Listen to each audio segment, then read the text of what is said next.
श्रद्धा और विश्वास जब भक्ति का रूप लेते हैं तब ऐसे ही दृश्य देखने को मिलते हैं जैसे आजकल बागेश्वर धाम महाराज यानी धीरेन्द्र कृष्ण शास्त्री की कथाओं में देखने को मिलते हैं। एक दिन पहले, आज से जो मंदसौर में कथा शुरू हुई है, एक दिन पहले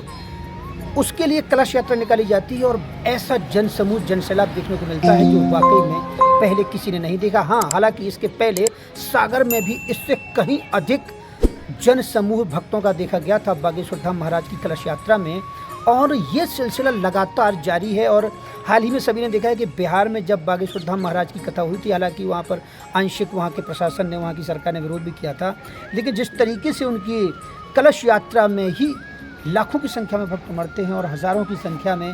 रोज़ाना कथाओं में लोग आते हैं, उसको लेकर वास्तव में ये कल्पना नहीं की जा सकती थी कि कभी बागेश्वर धाम सरकार इस तरीके से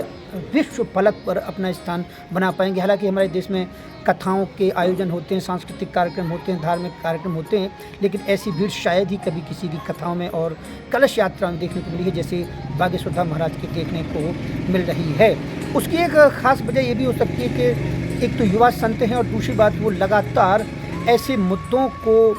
हवा दे रहे हैं, ऐसे मुद्दों पर वो बात कर रहे हैं जिन पर अभी तक चर्चा नहीं की जाती थी। हिंदू धर्म की बात करते हैं, हिंदू राष्ट्र की बात करते हैं, हिंदू बेटे बेटियों को लव जिहाद जैसे जो प्रकरण चल रहे हैं उनसे बचाने की कोशिश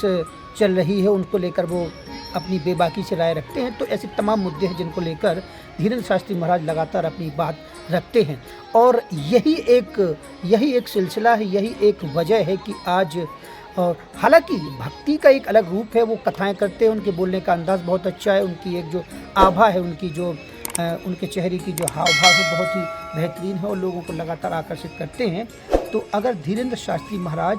आने वाले दिनों में ऐसा ही जन समर्थन हासिल करते हैं तो निश्चित तौर पर उनने जो अभियान छेड़े हैं, उन्होंने जो